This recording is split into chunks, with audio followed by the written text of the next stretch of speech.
All right, we're gonna do a little sneak preview of my Jorgensen standard issue field pipes. This is what I've been working on for a while. We're in the barn and there's sheep behind us. You can hear sheep, okay?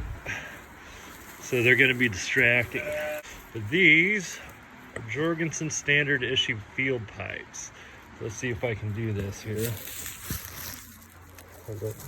So you unclick this bad boy like that.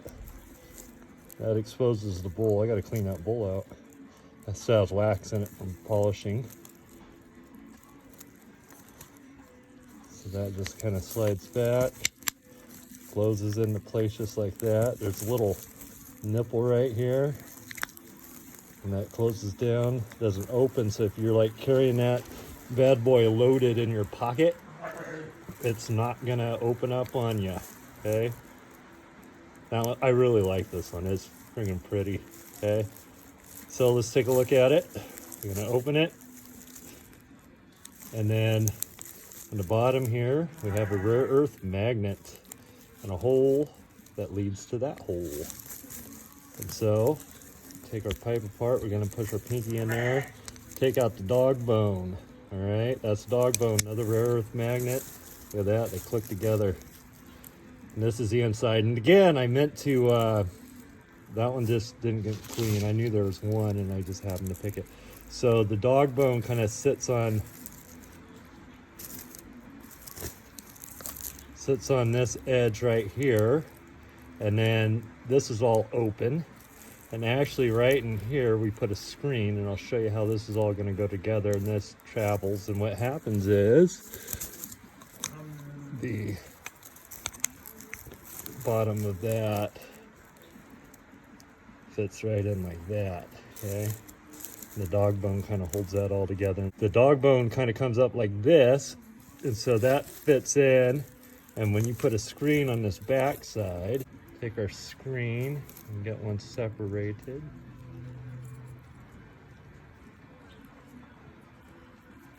Poke it in that hole. Okay, so there's a little slotted hole that it fits right into. That dog bone and the little lucky horseshoe there, holding in all your luck. That fits and holds that screen up and in place. Okay. So then I have a ledge right there. I have a ledge right here. You'll see it right there where this other screen rests, and it has a 1/16 inch gap before it goes into the 1/4 inch hole, and then that goes down almost 3/16 to the other screen. So you have kind of a little chamber there, and it allows you to run 2 screens, and that kind of keeps a little bit more of the crap out of your pipe. And it kind of cools the smoke a little bit too. So this other screen just kind of, you get 1/2 inch screens, and this is like 1/100th over, and you just poke it down and it sits flush. Oops. Sits flush on that lip. Like I said, that lip, so it's got a bigger draw across the bottom, okay? And so you see the rare earth magnet there. Just get that, he pops back together, just like that, and it holds it all in place. And then, you know, just the rare earth magnets, and so locks him in. Okay, nothing comes apart, it stays together. It's you know, that big. It fits in your palm of your hand. I made it to where you can carry it around. These are field pipes. I made these for going out and like dorking out in the woods and stuff. You know, if you're kind of just nature walking, flying hawks, picking up rocks, you know, fly fishing or something, and you want something a little bit different, you know, maybe not feel like a stoner, you know, but have something nice, you know, something that you can use that's a little bit more special, gives you a little bit more of a special feeling, you know. Anyway, the dog bone is actually, I made that out of oak. Sometimes you need a little luck. And so when you're walking along and you're out of luck, you kind of rub that oak for luck. So the dog bones are there for luck. But yep, so that's kind of how it all goes together. Now, this is a briar pipe. So is wood, and so it kind of has more life to it. You will want to burn these in very slowly. You'll never use a flamethrower on these. This is just a Bic lighter kind of operation. And so we can show some of these other ones while we're talking. So it's a Bic lighter kind of operation, and it is what I would suggest is that you start off with matches, and since I'm a nice guy, I'm going to start you off with some Swan Vestas. These are like top of the line matches. Use these on your first till they're gone to smoke out of. What happens is your bowl's going to kind of make what's called cake around it. It's going to kind of burn in a little bit, and that seals it. And it's not a bad thing. It's what's supposed to happen. So it'll make a little bit of cake, and when you scrape it, you don't want to scrape all that out because it seals it. So just be really careful about the cake. And you can kind of Google that. Eventually I'll have a website and stuff to where I really like this one. It's really cool. It looks like flames. But anyway, so we'll have cake, and the cake is good. So there's a lot of websites that talk about how to do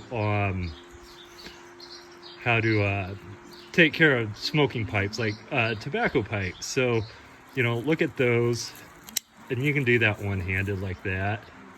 So when you're walking along, if you're out just cruising along, stop and you do your thing, and then, you might not want to stand there forever. You just might want to puff, and then, you can put that back in and walk along, and you got it. And, like I said, it's small, it fits in your pocket, and you're not going to lose the pieces. If you're dorking around on the hood of your car, this part, the stem and the dog bone, will stick to your car, And then, which one didn't we pick up?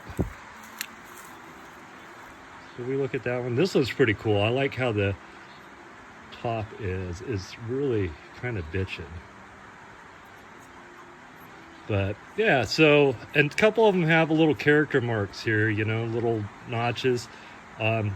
Sometimes that's what Briar does. I stained it black to get the grain to pop a little bit. And then this is actually a darker briar. These are lighter briars, obviously. And I just went and stained them, and then you sand them down, and so the grain pops. And then what you do is I put coffee. This morning's coffee, I made it extra dark, and I stained the briar with coffee. So, and then put some cabana wax on there, and they shine up pretty good. I think I'm going to polish them up a little bit more, especially under here. I was noticing that when I was working around here earlier. But they're nice. They fit in your hand. I'm asking $125 for these. I have a lot of time into this, and I bought equipment, and I have a lot of time into these, and the materials are very expensive as well. It's not, so, you buy custom pipes. If you ever look into tobacco pipes, I have one that's a $200 pipe. I love it. I love the feeling of pipes. I like, when you smoke out of something that's nicer, you just get a really neat feeling. And tobacco pipes and like these briar pipes, what you got to understand too is that I got to clean that up. I'm sorry. But they breathe. You can't get them too hot, otherwise you'll ruin the briar. So you have to keep them like the pipe bowl here. You can't get it hotter than what you can comfortably touch. Otherwise you're going to ruin the briar. And so, there is some art to it. You really got to be calm to smoke pipes. I love my tobacco pipes, and I'll show you guys some of those later. But anyway, kind of want to show everybody what's going on. If you watch this video and you want one of these, getting scratched up by the hay, I'll have to buff them out. But if you like one of these and you want to get it from me, I'll do $125. I'll do free shipping on these until I list them on Etsy tomorrow. And the only reason I'm not listing them on Etsy is I didn't have good daylight. So anyway, thanks guys for looking.